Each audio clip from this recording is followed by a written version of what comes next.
Hello and welcome to another episode of the Ali Brown Coaching Podcast. I'm here today, well, not physically, but in spirit, over the interweb with Zahra, who has been training for triathlon since April last year, so about 10 months ago. Mm-hmm. And my fondest memory is seeing her at the end of her first event in August last year, asleep on a bench after an event in a coat, looking like a homeless person. I still have the pictures, and it was very funny. Yeah. Hello, Zahra. Hello. Have you recovered from the nap on the bench after that duathlon you did? I'm quite rested, yeah. Quite rested.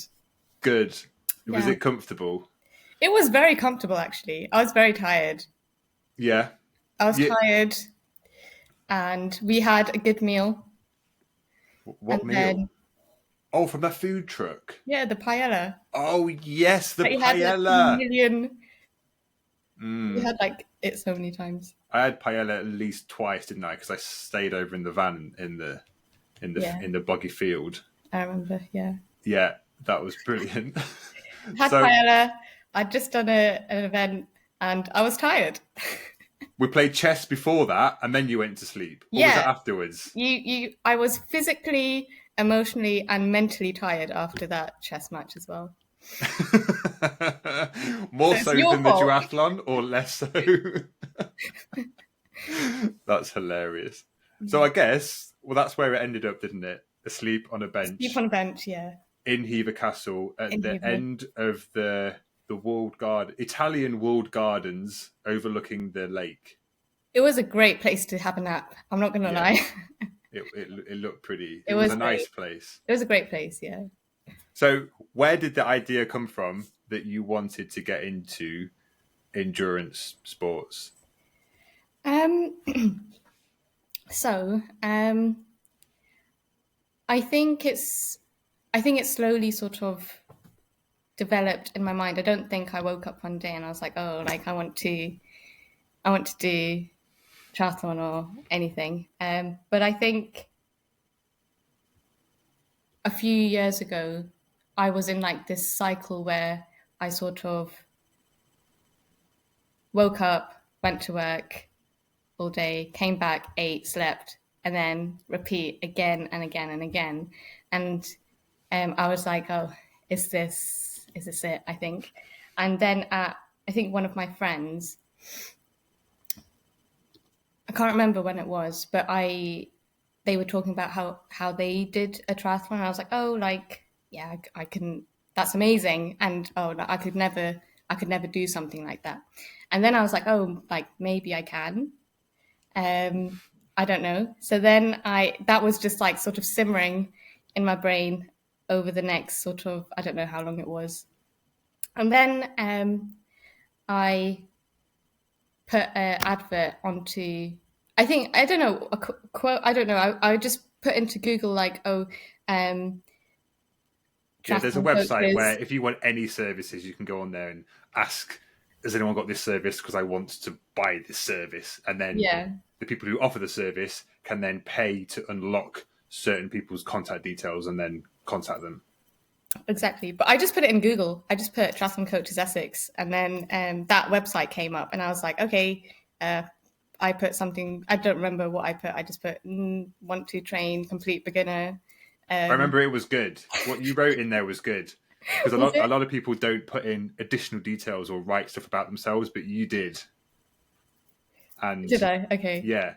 And because I saw it come up, and normally so many other coaches have already paid for their contact details first. Yeah. But typically, from my experience of using this website, is that a lot of the coaches are more likely to contact those who say that they are at an advanced level already. Or at least a kind of intermediate level. Yeah. And they don't really kind of rush to contact complete beginners, which is strange, I guess. But that's just how it goes on there, I think. Yeah. But and then what happened then? I just got in contact with you. Yeah, I got a message from you, and then Hi. I was like, "Oh no, I'm not going to take this coach. He's like in somewhere where I don't know. He's not local." Yeah. You're not local. Like League of And I was like, Gentlemen. "Yeah," because I This want. is for local people. I thought coaching one to one, meeting quite often. So I thought, oh, like it's not gonna work. But then you're like, oh, like have a look at my website and have a look at X, Y, and Z. And then you said we can have a chat too. And so then I think we chatted, and I was like, oh, like he's actually quite nice. Ah, I've never heard that before. No, I'm Yeah. joking. So what? So you were thinking you wanted something which was in person stuff, but then after you read everything, you realised that actually no, I want something different. Is that what Uh, changed? I think no. I think it was more. I think the sport in itself, I think, is quite daunting if you just look at it from the outside. And I feel like I thought when I looked at whatever you have on the internet, like your website, that it was quite. It was a really nice environment that you set, and I felt like I could be comfortable in being coached by you. Ah, And that's it did come nice. across in your website, I think. That's good. Yeah. And there was I had a profile on the website which I found you was on as well, which I got people to leave reviews on and things like that to make it seem more kind of welcoming and real. Mm. Because anyone could go on there and go, "Oh, I'm a coach," yeah, but like you need other people to back you up and kind of you could be lying, couldn't you? Yeah. Yeah, exactly. I think it makes a huge difference Yeah, reading other people's opinions. opinions about the coach. Yeah. Well, that's kind of They why vetted you. They vetted you. they vetted. Yes, I've been vetted You were vetted. And so by many people.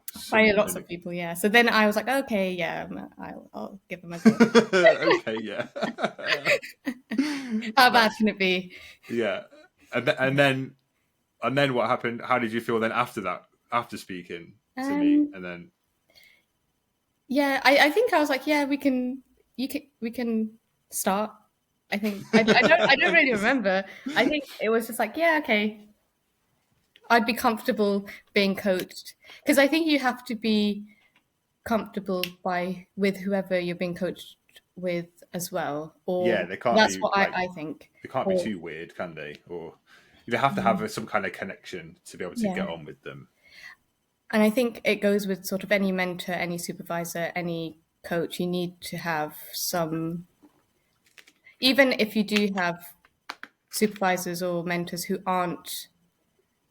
you don't have a great relationship with, I think the experience of that makes you sort of, Oh, a more well-rounded. no, I think it makes you want a coach or a mentor who you do have a good connection with, Got you, yeah. or So when someone you've who got a understands you choice in the better. matter, Yeah, yeah, exactly. When you have a choice, yeah. You don't always have a choice. no, that is very true. Yes. So Yes. having bad mentors, coach people is kind of made you realize what you don't want. And Yeah, then I'm exactly. definitely not going to pick anyone like that again. No, no, yeah, exactly. Not that I think there's anyone particularly bad that has mentored me, but I think it just Different connections with different when I've had people. a good relationship. Sorry, yeah, you were Sorry, saying go on. no, you were saying something. It was just I can't even remember what I said. Okay, You said when you've had a good good bad like a relationships. good sort of relationship with a mentor or a supervisor, you kind of like value it and think that okay, like next time I would like this Yeah, again. that's nice. Yes, So the seed was planted in your head the seed was by planted. your Yes, friend, by my friend. Oh, someone I know. Yeah. and then you were initially was like, "Oh, I can't do that," and then you kind of thought, "Well, maybe I can." So that kind of did that confidence grow inside you to think, you know what, F it, I'm gonna just do it. And I think what it was is that, and I think maybe other people have the same experience, but there have been like so many times where I've thought, oh no, I could never do this, and then sort of few months later, for whatever reason, you do it like after putting in hard work, or just turning up every day to wherever you go, and then one day you get that opportunity, and then Isn't it you're crazy how successful. simply just being present makes up or accounts for so much? Yeah, yeah, It's it like really does. something such, it's so straightforward, isn't it? What do I have to do? Just turn up, just be there. And if you But just I continue to do that, think the reason is because if you're there, then even if you're not in the correct mindset, or you think, oh no, it's going to be a terrible session, or it's going to be a terrible day, you're still learning. You're in the environment, right? And you're still yeah. I think it's like called learning by participation or whatever. But like Hmm. subconsciously, you're still learning. You're in that environment. You're still developing in some way, even if it's not, you know, 100% of what you would have given that day. Yeah. You're still Well, there, exactly. It's like, and so you're going to grow. yeah. It's like, it reminds me like you either win or you learn. Yeah, You never exactly. lose You if never you just turn lose. up. Yeah, exactly. And it's like, and the way we train is like that, isn't it? As if you turn Yeah, up, like, because we go by effort level, you just give whatever you have on that day to that effort level, and that's good. You might feel absolutely awful that day, but yeah, you've turned up, you've done what you can, you've done what is possible, and that's all you can do, and that's a perfect kind of session. yeah, exactly. Yeah, Doesn't matter if it's fast, slow, middle, as long as you've done what you can and you've listened to your body, kind of thing. Has that helped you be more consistent? yeah. I mean, I feel like I don't really set myself any major expectations anyway. Like I think just going through life, I feel like setting expectations, either good or bad, either way, is just it's not helpful in any Hmm. way. I And so kind of agree with that. I don't Yeah, set myself expectations anymore. I just turn up. If I'm in a good mood, I'm in a good mood. If I'm not in a good yeah. mood, I'll be there in a bad mood, but I'll be there. And expectations can then change how you then view a situation that you're in, or make it seem like dull it down a bit if it wasn't as good, or and if you have bad expectations about something, it's like, well, why? That's quite kind of negative, and it was brilliant. So they're kind of just your brain making things up, isn't it? Really, and distracting you from what's Yeah. the reality of things. Yeah, yeah, exactly. I had this thing written Yeah. down on my wall, not on the wall, on a bit of paper on the wall, and it said, "Happiness equals reality minus expectations." Yeah, And I was like, I like that, yeah, exactly. because then there's no preconceived ideas. You just go, and I've got a swim to do tomorrow. I feel rubbish, but I'm just going to go and do it, and not think, just go and do it, and whatever I can do is perfect. Yeah, exactly. And I think, um, yeah, setting yourself expectations, it's not healthy. And So how did that help you you know, get to this position where you're doing that? oh, what? No expectations. Yeah. So if you've got no expectations and Oh, you're just kind of, because some people might say, oh, Zara's just floating through life, not really with no easy, direction and just floats, floating around. and because people can be quite passive in that regard, can't they? Yeah. Oh, So yeah, there that's true. must be some drive or something there as well. Yeah, I mean, I think when I think it's mindset. I think ever since I was really young, and I think it's just my perception, I guess my worldview, and just the way I am. I think since I was really young, I've just been really hardworking. Um, like Yeah, you are. since I can remember, and I think maybe part of it is seeing my parents work really hard, and then that's what you've seen, and so that's what you become sometimes. I think. I don't know. But then to say my siblings aren't like that, I hope they don't watch this podcast. So maybe it's not to do with what you see, but I Why? think What are your siblings like? floating around. floating around. No, I love them.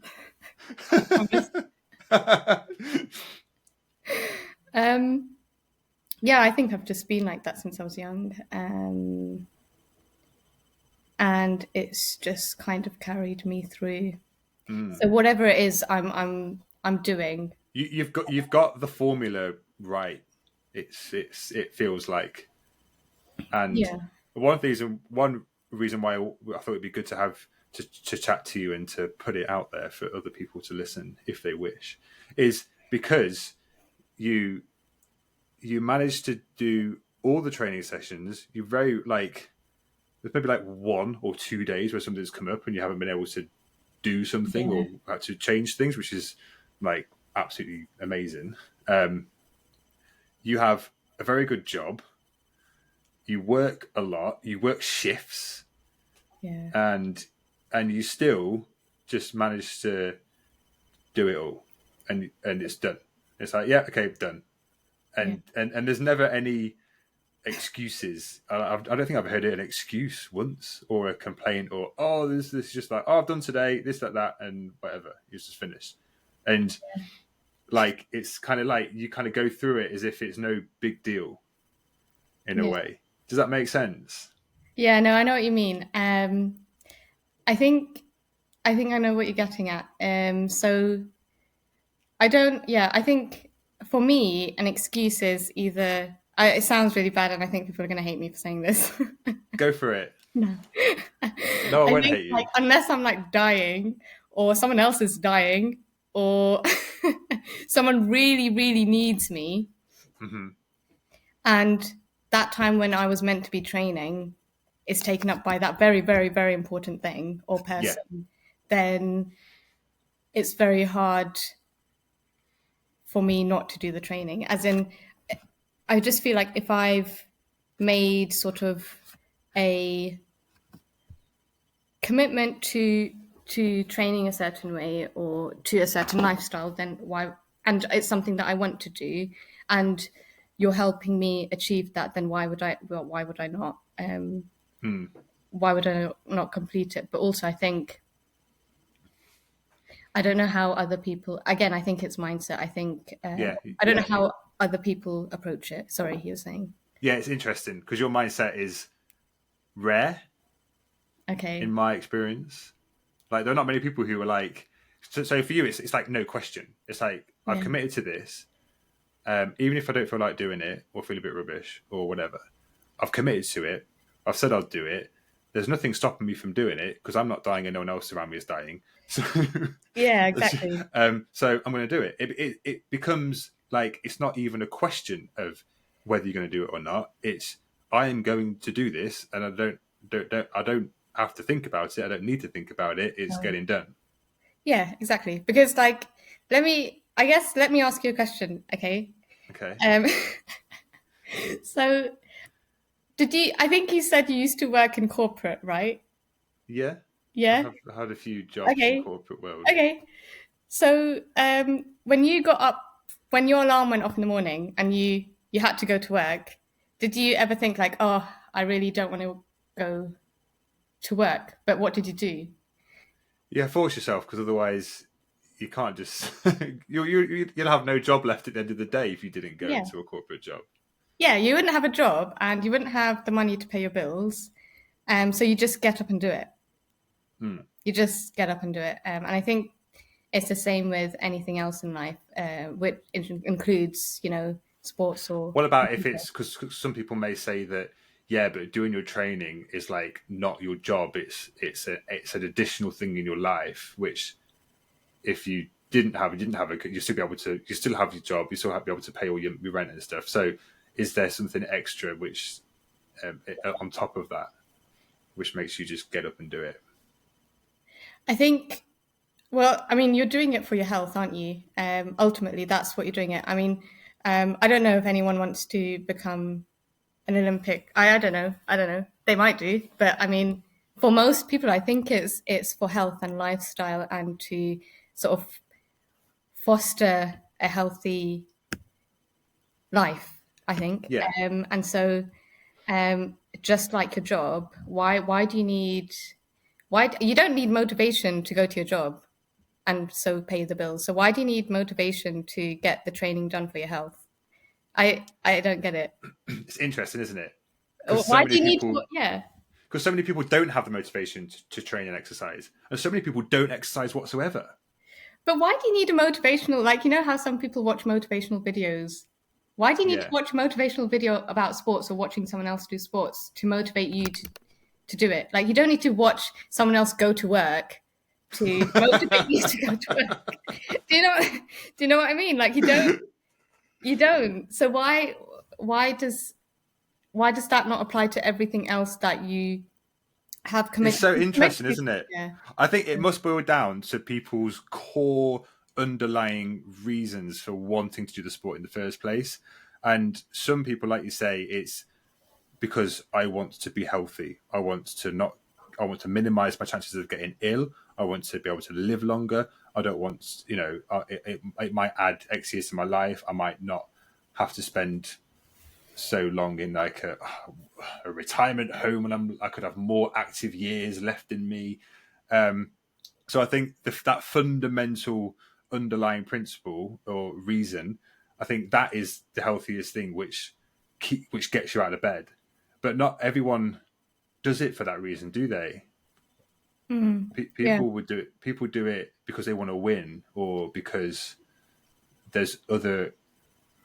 I don't know what kind of other reasons do people have to do the sport, because they feel guilty if they don't, because they have to keep up with other people they know because they're doing it as well. So they have to do it to keep up with the Joneses, or so they. So I think the point is their underlying reason for doing it is less deep rooted within themselves. As in, this is my health. I am doing it for me, and that's quite a strong, deep-rooted motivation. But if it's like there could be other motivations that are more not so deep-rooted, more surface level, I guess. I mean, it's not. I don't think it's motivation that gets you. I mean, if I don't believe in motivation, I don't, because I think. So do you wake up some days unmotivated, but you still? Oh, nine. I mean, just anything in life. Like, I'm 90% of the time unmotivated to do anything.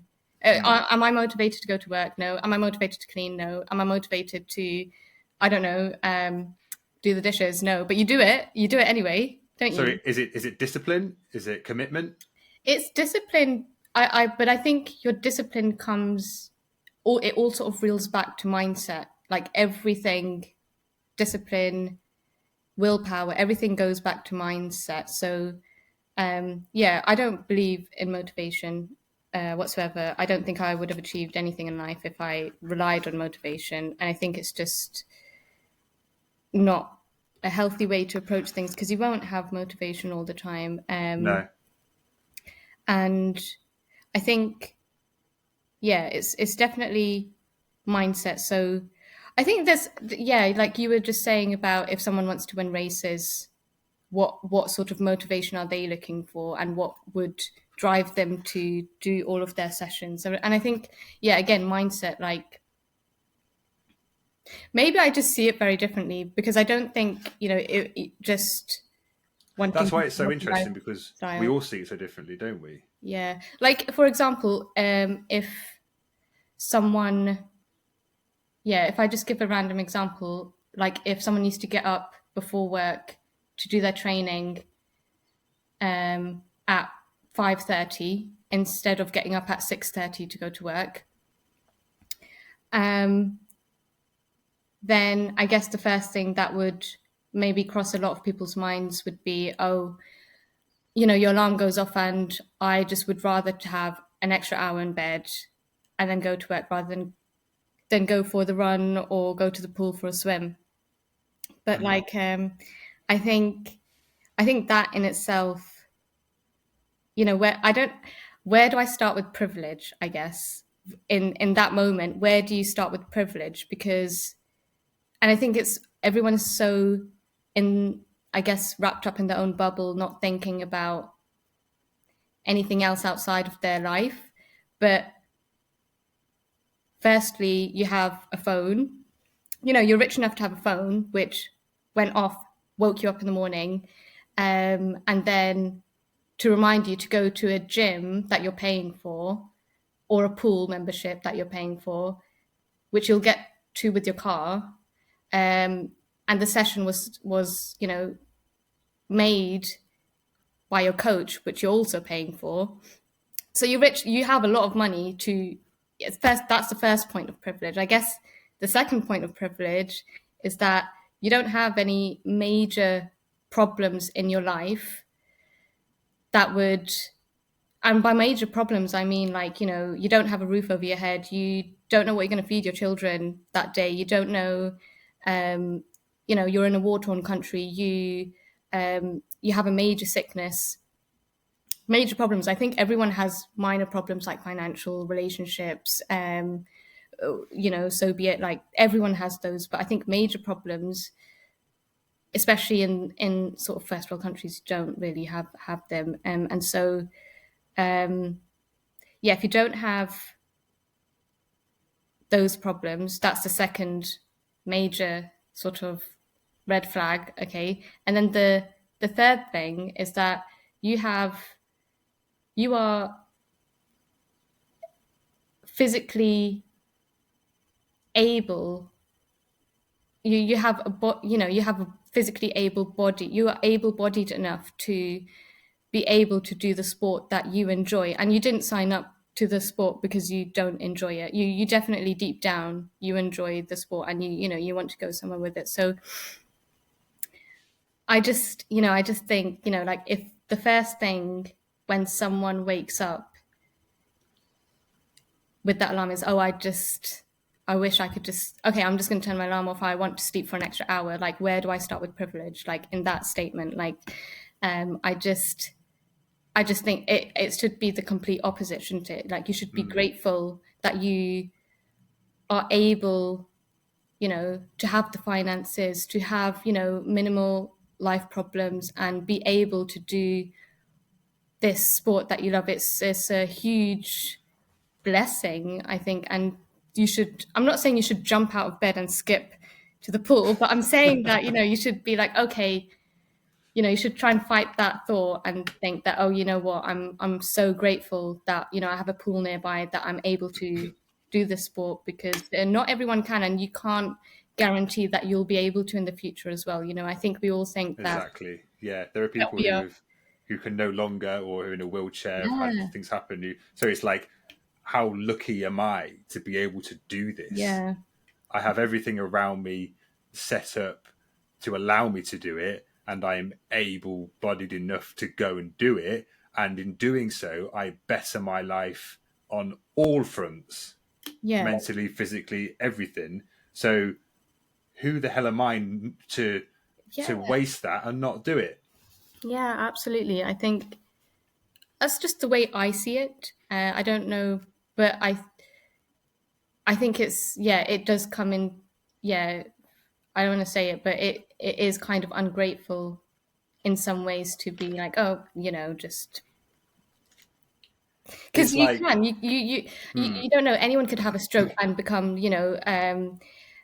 hemiplegic, and I think it's a mix of someone's overall perception. People, as you said, if people are in their own world, they don't have it's easy to lose that overall clarity, big picture and perception of that, and you can kind of get lost in your own head. So it's hard for people to have that clarity to think like that sometimes. And also, I'm just thinking, so many people, if anyone listens to this, I'll be like, right, every time my alarm goes off, they're just going to be thinking about Zahra and what she said. I have to get up. Zahra said that home. They're going to think of me. And I think the other thing, I was thinking about this. Actually, the other day, I was like, oh, I really don't want to do this session. Yeah. I really don't want to do it. Like, I was like, you know what, I'll just tell like, I'm trying to do it. But then I was like, oh no, Ali told me I'm consistent. So I have to do it now. Yeah, I listened to this thing and they were talking about if you compliment someone and you say, oh, like you're you're such a generous person, or You'll they be more generous. yeah. So people are more generous, or are more of that attribute which complimented That's a them with. interesting psychological Yeah, point and observation, so you isn't could it? do that. Just tell Yeah. just tell all of your athletes to be like, oh wow, you're very You're so consistent. consistent. Some of them would know I was having them on and share a few choice words with me. Yeah, But that's super interesting though, yeah, because yeah, on a fundamental level, that is exactly it. Like, we are extremely lucky, but I think it's so easy to forget that, yeah, to forget how privileged we are to be in a position where we can do this and get bogged down in the day to day.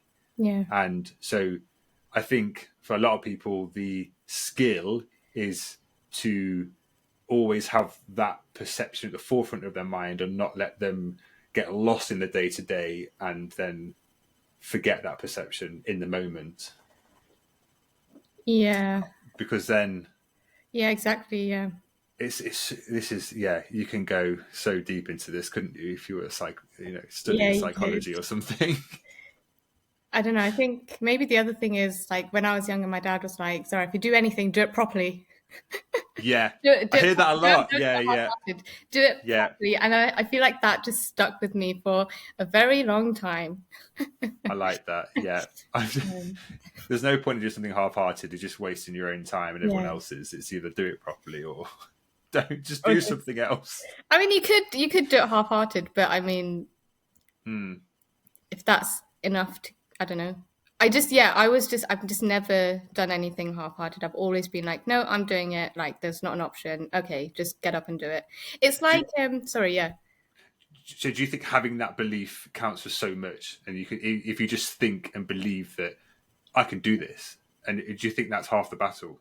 Oh yeah, 100%. I think I heard this somewhere as well, so I don't take credit for it. But like Nike, is that how you say Hmm. it, Nike? Yeah, I The think so. slogan, Yeah. what What? is it? Just do it. Just do it. Right. So Yeah. what's the important word in the slogan? Do. No, it's just. It's Just. just do it. Like Because even it's playing it down as if it's just this. Just do it. I think it's more like just get up and show up and just do it. Like even if you don't want to, Yeah. just do it. And does that also make it out to be not a big intimidating event you've got to do? It's just like it kind of makes it more of a casual. Oh, just go. Yeah, just You just got to go and do that. You haven't got to go and do a big scary thing. yeah, yeah, Do you reckon that exactly. Yeah, that's part of it too? yeah, Because sometimes you can look at a session and go, "Oh my god," and put the session on a pedestal because it looks like it might be a bit challenging. yeah. I mean, yeah, I guess so. But I'm just like, okay, Come on then, Zahra, let's go. like going to the pool, like, oh, okay. Because it took me, because obviously I train as well, and it took me time to be able to view the session, read it for what it is, make no preconceptions of how hard it might feel, this, that, how long it is, and to just not to think about that, just read it for what it is, making no judgments, and then simply going to do it. And sometimes sessions that maybe on paper would have looked difficult have gone by no problem. And sometimes an easy recovery session, because I'm feeling a bit pants that day, has actually felt quite, tough to get done. So any preconceptions are invalid anyway, based on that example. Hmm. But the ability to look at something for what it is and make no preconceptions or judgments, that is, I don't think many people can do that, and or have the, because people's brains want to do that all the time, to make those judgments. And if you could control that, go, well, actually no, I'm not going to allow my brain to tell me that, oh, that's so hard, that's going to be really hard, and then build it up and make it this big thing. Just brain, shut up and just go to the pool and just do it. Yeah. And one thing that I think, was it my coach Susie said? I can't remember where I heard it from first, but it was like, if you want to think about that training session, think about it afterwards. Don't think about it first. Yeah. Turn your brain off, just go and do it, and then think about it. And then no one ever has done a training session, unless you've actually crippled, injured yourself or something silly, but which is very rare. No one's ever said, "Oh, you know what? I wish I didn't do that training session." Yeah. Yeah. Exactly. I think.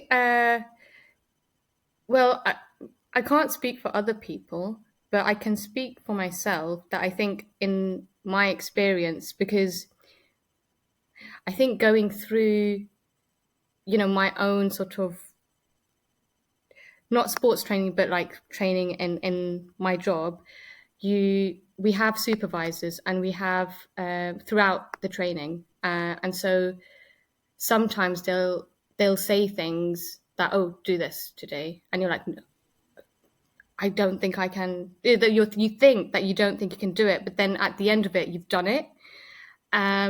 And it's happened so many times. So what's an example of that in your job? Because you're a doctor, and you just moved into anaesthetics and intensive care, which is like an incredible job, very skillful. And I just want to say, over 1,000 people applied for this position, and you're one of the 90 in the UK that got it. So that is quite impressive. And so just to give context, this is Zahra's job. Right, carry on. Okay. Thanks, Ali. You're welcome. Embarrassing. Just picking you up. Yeah. It's impressive. Okay. Yeah, I guess so. But I think, okay, so I guess one example is, yeah, I think the main point I will make is that you don't, because you have someone overseeing your training, they're seeing all the sort of baby steps, and they know that you can do, whichever session it is or whatever thing it is. And even if you're not able to do it, they sort of vetted you for that. They thought you were capable of doing that. And even if you don't, it's not a failure. It's sort of a non-success, in my opinion, which later on you'll get done anyway at a later stage. But just a delayed success. Exactly. Because you will succeed if you keep on doing it. Exactly.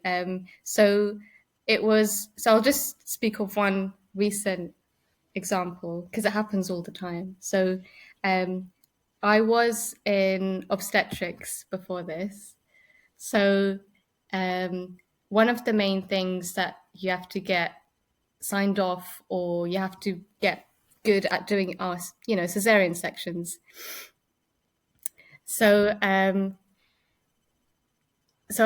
gave myself from August I set myself a deadline. So I set myself a deadline by, before Christmas, I want to do my first C-section as, first surgeon or whatever. Okay. And during a C-section, you need two people. So you have the main surgeon and you have the assistant surgeon. And so from August till, November or December, I was just assistant surgeon, just helping out the main surgeon. And you're doing it with, someone very senior who's either a consultant or just below a consultant. And so one day, it was in December, I sort of, prepped the patient ready, patient's ready on the table. We've disinfected them. Everything's ready. Drapes are on. I'm on my side, the assistant side. And then my consultant says, he gets scrubbed and he comes in. He's like, oh, Zahra, go to the other side. I love that. And I look at him and he looks at me and I was like, are you sure? And I'm quite quiet about this because the patient's right there, and during cesarean sections they're awake. Yeah, if they were awake they'd be like, no. I was like, are you sure? And then the midwives look at me and I look at the midwives and they're like, go. And then I'm like, oh Brilliant. My God. And so I go to the other side and I did it, obviously with Amazing. A lot of guidance, and he was intervening when he had to, but did it. And then you're like, wow, I didn't think I could do it, and I did it. That's brilliant. So Because normally not having the build up, because if you knew you were going to be doing that exactly, would like have if they gave me affected you some the warning, whole like Sarah, day. today, this is what you're going to do at 12 You'd be like, p.m. oh no, oh no. I need to read up or something. I need to practice X, Y, Z. But yeah, you forget that they've seen you do every single step. So like as an assistant, I was doing, different steps just separately and one by one. So all you're doing is putting it all Putting it all together. together. Yeah, exactly. So all he was asking me to do was put it all together at once and just lead the situation. And so And he's there for any questions or any exactly. support you need, like literally on your shoulder, kind Yeah, of. exactly. He's right there. So yeah, I think it just there's so many examples, and I think it's not just work, it's like in life as well. Like if you know that you have a supervisor that you can trust, then and they're not off their rocket. uh, so then yeah, just do it, and if you're not successful, then that's fine as well. You'll try again next time and you'll do it the next Yeah. time, and if you don't do it the next time, you'll do it the next time after that, because the only people who aren't able to do it are the people who quit. I mean, anyone who's persistent will get what they're aiming out to do in the end. Yeah. If they're just persistent, they could fail 10 times, but they'll get it the 11th time, Yeah. you know. So basically, everyone's a failure. One of them just carried on. Yeah, exactly. But it's And not eventually, failures, though, is it? It's like it's not. Is it failure? I don't. I've never. no, it's not, is it? It's people just, it's kind of, I don't know how to phrase it. So Delayed success. I call it non-successes because Mm. like I don't know how to explain it. Like if I feel like non-successes, It's a you have success which is not has not yet happened, yeah but you're closer to making that success because you've had the learning. yeah exactly. So I feel like these collection of non-successes, you have to go through them and Mm. experience them in They're like a order. vital component in order to succeed. Yeah, I think it's vital to experience those and learn from them and that is the path to excellence. That's my opinion. And I don't know Mm. if that makes sense, but It it's does. like, yeah, you need to go through them to become excellent at So, whatever. what do you think about? So, if you have a good teacher or good coach or good consultant who you're working with all the time, who you're learning from, obviously, naturally, having their input is going to minimize the amount of non successes that you have. But you're going to learn. You're still going to learn. Does that mean you learn less, or is it made up for because you're learning directly from that consultant or teacher or whoever? No, I think you'll still go through the same amount of non-successes, Yeah. in my opinion. Or like maybe even if I think they can guide you.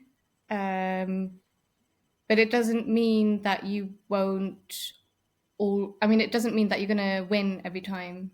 You're not going No. to win every time. That's a fact. You're not going to win every time. Hmm. But I think you will still go through a lot of non-successes. That's how you learn. You Yeah. don't learn from winning every time. No, you You, don't. you don't learn anything really. It is maybe a few things, but not a lot. You learn from making mistakes again and again. And I've always, in my earlier years, struggled with the fact that, well, now I believe that like having non-successes or delayed success is vital and is required and needed to develop in whatever you're doing. But I always grew up with the mindset, probably because of the environment I was in or whatever, that any non-success you had was a big failure and a big no-no, and you should avoid them because you are, it's a bad reflection on you. You failed. You did bad at something. So I don't know if I'm speaking for me, but that is a kind of perception that the more unhealthy perception. Whereas as I've got older, I've realised that actually having these non-successes is actually a good thing. It's not a bad thing.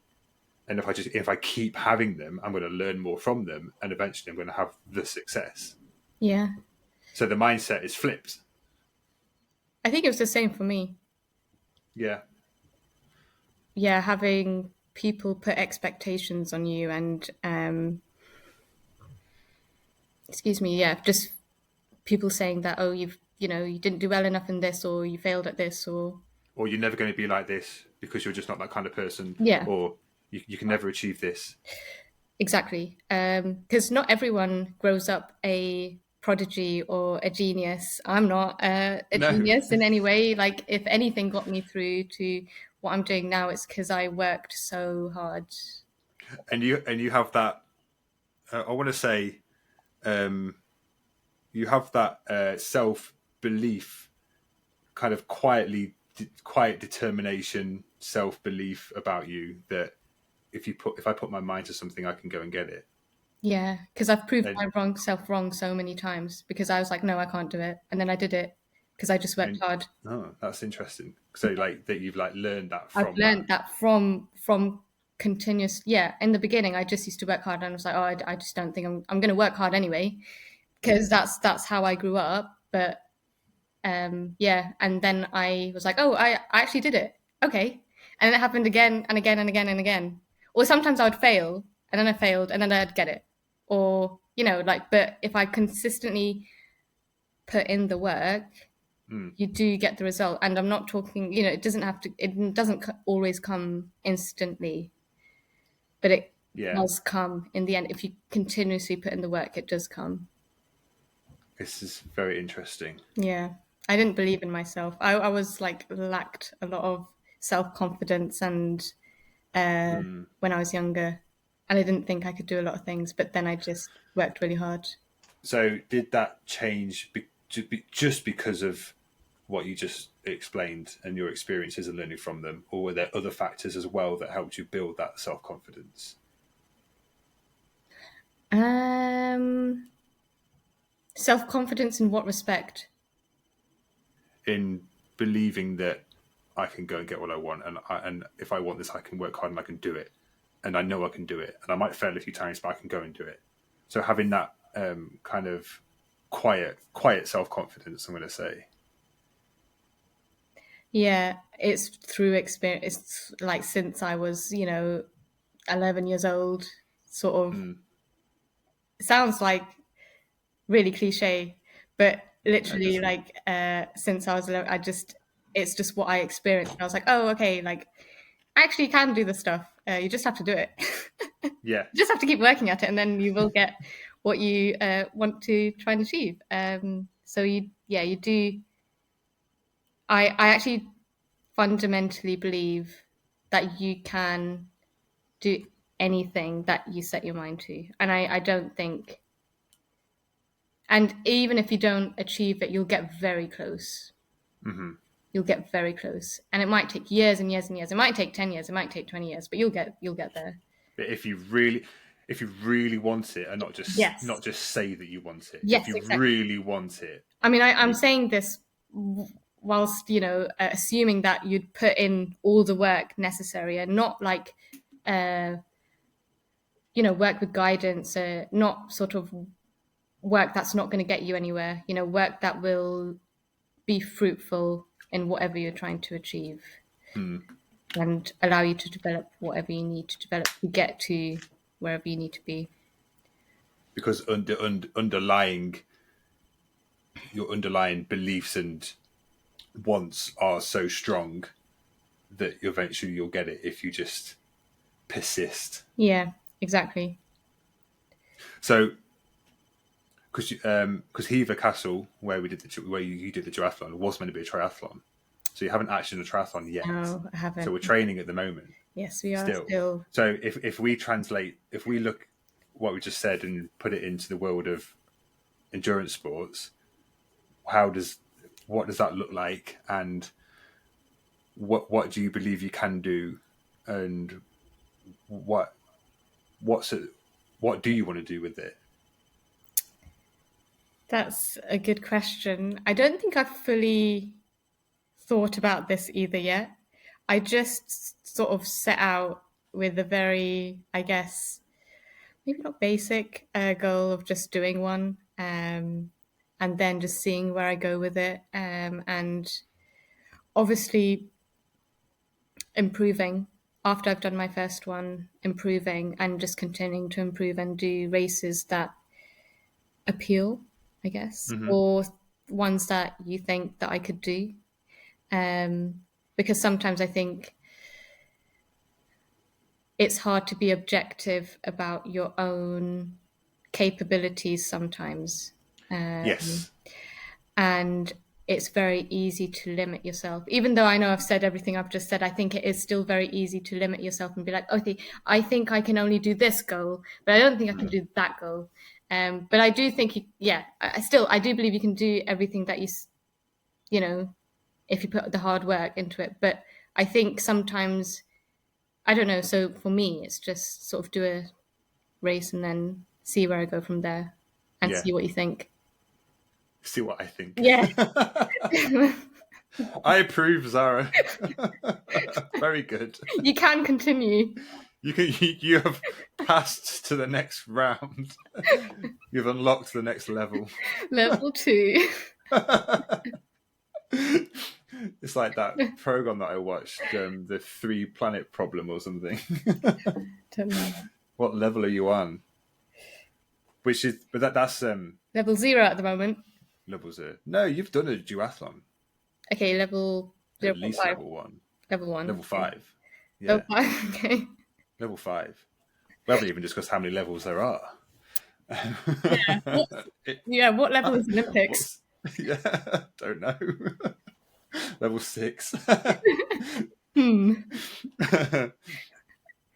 But yeah, I mean, that's one thing, because at the moment, it's January, February probably as people February now, isn't it? listen to this. Yeah. So we have the summer ahead of us. So there will be some cool stuff to do there. Yes. I already have a list of events. Which you still haven't sent. Which I haven't sent yet. What do you mean, yet? To people? I'm just talking about with you. Okay. So, yeah, because your approach is, like you just mentioned, just go and do one and then see where you are, and then decide what you want to do next, which I kind of like that approach, as opposed to saying, I want to do this race, this race, and all these races in this year, and then trying to and mentally commit to all of those events. That adds pressure because life might stop you from doing all of that, and that's a lot of commitments that you just made, especially if you pay the entry fees for all of them. Yeah. But there is something for having a rough plan, but it can always change, and then just entering kind of one thing at a time. Obviously, some big races sell out, so that's another thing. But you're chasing one, you're doing one, do it, see how you feel, and then do the next one. That's quite a nice way to do it. Yeah, exactly. I don't know. Maybe other people prefer to have races, and that gives them sort of the drive to sort of train for them. But it's like some people have the rough plan of the year of the events they'd like to do set out, which with the recovery time built into that plan, so they know the rough framework of what the year is going to be, and when is good to race, and when is the recovery time for the next block of racing to start. So you can have that rough framework kind of laid out there, but it's nice to not put the pressure on yourself. I think it's putting unnecessary pressure on yourself. If you can avoid doing that, you're all good. Yeah, exactly. Especially if you have entered something and paid for it. That's pressure that you put on now because you've committed financially to it. Yeah. Yeah. But then, when that race is over, will you have the motivation to? Or well, I don't like the word motivation, but would you kind of have the incline to? Yeah, exactly, to carry on, or the mindset to continue with the training? I don't know. You might go, no, you know what? I'm going to do fishing instead. I don't know. I think you need something stronger to, it's just got, anyway, I think we've moved on from that topic, but something stronger. Something in your brain. Something, core values, underlying. Core values, yes, principles, that's it. Yeah, principles. Just whatever keywords we can spew out. All the buzzwords. all the buzzwords. So I guess next thing would be we were going to. It was the sprint duathlon, wasn't it, in Hever? So I reckon the first thing, I already have the race in my mind. Yes. A sprint triathlon, no roads, no cars, just on a complex, and it's all flat and a nice environment. Okay. I swear I've already shared it with you. No, it's you haven't. The one You haven't said anything. Okay. At Dorney Lake, next to Windsor. Okay. So you swim in the lake, and there's a path that goes around the lake, which you cycle on, like a wide path. Okay, fair. And you do laps. It might be two laps for the sprint, or 4. Fair. And then there's a separate path where you do the running. Yes. So it's really, really nice. Yeah. Yeah, they do monthly events there. It starts this month. It starts in February. Oh, wow. They start doing the duathlons.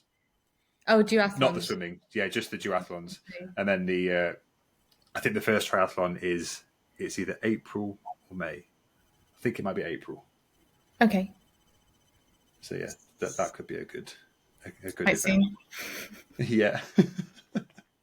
Were you deciding to tell me this the day before, or because you didn't tell me this? No. Well, I was coming to it. Okay, sure. It's the end of Jan. So yeah, you're going well. You've just moved house. You've just changed your job. I know you're changing it. So and I'm coming to see you next week. Yeah. I don't need to fill your head with stuff that isn't important right now. That is true. Yeah. And I have access to your schedule, so that is true. You have fly on the wall. See. Yeah. Sometimes I add a word in or something and wait till you notice. Yeah, sometimes I'm like, oh wow, like this must have been ages ago because this has passed. Like this is last week. It was something like when you were moving house, I just added "yay" next to it. And then I was like, oh, I noticed that you said "yay." Yeah. Just quite funny. Yeah, that's funny. See all of my appointments but I guess it's useful for you as well to see like what I'm doing and whether I'm going to be able to do a session or not, or what I can fit in. Yeah, it is. It's useful, and it does help. Yeah. Because otherwise, I'd just be asking you to look at it to tell me every time. Yeah, exactly. And then I do realize sometimes you put the longer sessions on my day off, and I'm like, yeah, I could definitely not do this when I'm on nights. So yeah. Or like long days, I can't. Exactly, yeah. And the fact you can still get stuff done when you're on nights is very impressive. Like every day you're doing something, and you're on nights, you're on early, you're on late, you're on this, you're on that, you're on training days, you're on this, like, and you're just like, yep, done it. I'm like, how this is. You just do it, Ali. You just do it. You just do it. Just do it. It's a Nike advert. Not sponsored. No, definitely not. That's funny. Yeah. Well, I guess that's been quite a good chat. I think It's very engaging. If I don't say so myself, you said we've chatted about very interesting topics. Did we? I thought it was quite serious. It was, but I think it's interesting, and it's very relevant, and I think people would find value in what we discussed. That's good. I hope so. So I think the plan now, let's get you to a sprint triathlon and then see how you feel afterwards. Yes. And then we could always do another catch-up chat after that. We can, yeah. Sounds good. Yeah, sounds good. Nice. Is there anything else you wanted to chat about before we wrap it up? No, is there anything else you wanted to chat about before we wrap everything up? I think we've done good. Okay. I think we can save more juicy bits for next time. Yeah, the juice, yeah. Save the juice. Save the spice. The spice and the secret sauce, yeah. The secret sauce, yeah. That sounds good. Yeah. Cool. All right then. Thank you, Zahra. Thanks, Ellie. I'll chat to you in 5 minutes, but everyone else will hear from you in the next podcast we do. Yep. Okay. Sounds good. Goodbye, Zahra. Thank you for coming on to the Goodbye. podcast. Goodbye. Bye. See ya.